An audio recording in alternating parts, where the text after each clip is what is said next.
Hello student, तो आज हम बात करेंगे class 10th live processes part 2। तो चलिए हम स्टार्ट करते हैं आज का टॉपिक। पिछले पार्ट में हमने लाइव प्रोसेस का इंट्रोडक्शन, न्यूट्रिशन, एटोट्रॉपिक और हेटरोट्रॉपिक न्यूट्रिशन पढ़ा था।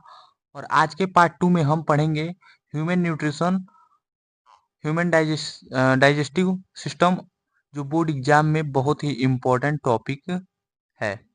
तो चलिए शुरू करते हैं। पहले बात करेंगे हम ह्यूमन न्यूट्रिशन के बारे में। ह्यूमन न्यूट्रिशन क्या होता है? तो ह्यूमन बीइंग अपना भोजन खुद नहीं बना सकता, इसीलिए ह्यूमन हेटरोट्रॉपिक होते हैं। ठीक है। ह्यूमन बीइंग होता है वो अपना भोजन खुद से नहीं बना सकता, खुद से प्रिपेयर नहीं कर सकता, इसीलिए जो ह्यूमन होता है वो हेटरोट्रॉपिक होता है। हम अपनी एनर्जी के लिए प्लांट और एनिमल पे निर्भर रहते हैं, यानी कि हम अपने एनर्जी के लिए हम प्लांट और एनिमल पे डिपेंड रहते हैं। इसी प्रक्रिया को हम ह्यूमन न्यूट्रिशन कहते हैं। ठीक है, आगे बढ़ते हैं। एक ह्यूमन है जो कि फूड को ले रहा है, खा रहा है, फूड को खा रहा है। इसीलिए ह्यूमन जो होता है वो हेटरोट्रॉपिक होता है और प्लांट जो होता है वो ऑटोट्रॉपिक होता है। जो प्लांट होता है वो अपना फूड फोटोसिंथेसिस के प्रोसेस से अपने फूड को प्रिपेयर करता है।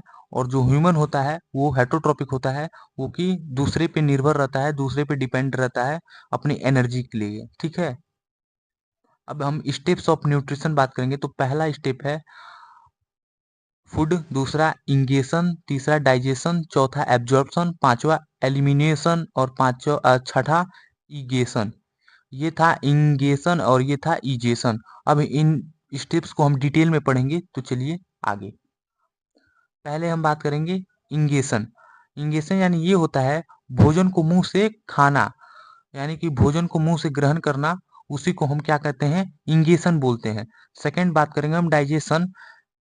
भोजन को सिंपल मॉलिक्यूल्स में तोड़ना है, यानी कि जो भोजन होता है, जो फूड होता है, हम उसे छोटे छोटे मॉलिक्यूल्स में तोड़ते हैं, उसी को हम डाइजेशन बोलते हैं। ठीक है। तीसरा बात करेंगे हम एब्जॉर्प्शन।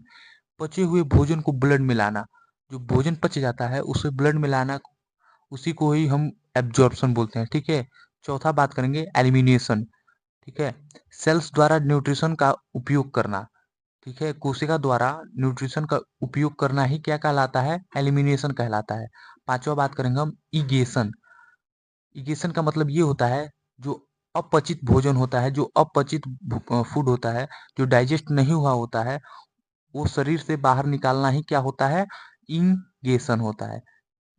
इंगेशन यानी भोजन को मुंह से ग्रहण करना और इगेशन यानी अपचित भोजन को शरीर से निकालना। ठीक है। हम अब डायग्राम से समझेंगे। तो पहला है माउथ एंड माउथ कैविटी। ठीक है। माउथ एंड माउथ कैविटी, और ये जो दिख रहा है आपको वो लीवर है, गाल ब्लेडर, लार्ज इंटेस्टाइन और ये रेक्टम। ठीक है। और ये जो दिख रहा है वो आपका एनस है। ये अंदर वाला साइड इल्मा स्मॉल इंटेस्टाइन है। और ये जो था आपका, ये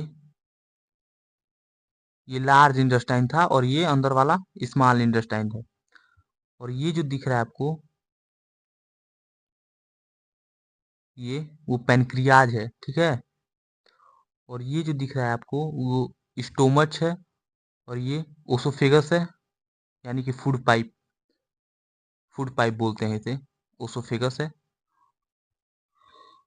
और ये फ्रेगनस है। ठीक है। इतना क्लियर। आगे बढ़ते हैं। माउथ। माउथ क्या होता है? माउथ में फूड को दांतों से चबाया जाता है, यानी कि माउथ में फूड को चबाया जाता है। माउथ जो फूड होता है उसे बाइट करने में, चबाने में हेल्प होता है। और सलाइवा में सलाइवरी एमाइलेज पाया जाता है, जो कि स्टार्च को सिंपल शुगर में तोड़ना शुरू करता है। सिंपल में समझेंगे। सलाइवा में सलाइवरी एमाइलेज एंजाइम होता है जो स्टार्च को सिंपल शुगर में तोड़ना शुरू करता है। ठीक है। इतना क्लियर। आगे बढ़ते हैं। अब देखते हैं डायग्राम से। ये जो आपको दिख रहा है ये टंग है। और ये जो दिख रहा है आपको ये पेट्रोटरी डक्ट है, पैरोटिक डक्ट है, और ये जो दिख रहा है आपको वो पैरोटिक ग्लैंड है, और ये अंदर वाला सबमैंडिबुलर ग्लैंड है, और ये जो दिख रहा है आपको सबमैंडिबुलर डक्ट है, और ये है आपका सबमिंगुलर ग्लैंड। ओके, इतना क्लियर। आगे बढ़ते हैं। अब बात करेंगे ओसोफेगस के बारे में। ओसोफेगस एक मस्कुलर ट्यूब है जो फूड को माउथ से स्टोमच तक पहुंचाती है। यानी कि जो ओसोफेगस है वो एक मस्कुलर ट्यूब है जो फूड को माउथ से स्टोमच तक पहुंचाती है। इस मूवमेंट को हम पेरिस्टलाइस कहते हैं, सॉरी पेरिस्टलसिस कहते हैं। इस मूवमेंट को हम पेरिस्टिस कहते हैं। इतना क्लियर। आगे बढ़ते हैं। ये जो आपको दिख रहा है यही है ओसोफेगस। ये ओसोफेगस है, जो ये लंबी सी आपको पाइप दिख रही है यही ओसोफेगस है जो माउथ से और स्टोमच तक कनेक्ट है। इसका काम क्या होता है, तो माउथ से स्टोमच तक फूड को ट्रांसपोर्ट करना, यानी कि ये माउथ से फूड को ले जाकर स्टोमच तक पहुंचाता है। क्लोरिक एसिड, एचसीएल और पेप्सिन एंजाइम निकलते हैं।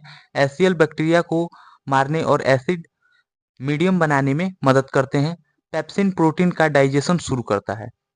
देखो, स्टोमच में हाइड्रोक्लोरिक एसिड होता है और पेप्सिन एंजाइम निकलते हैं।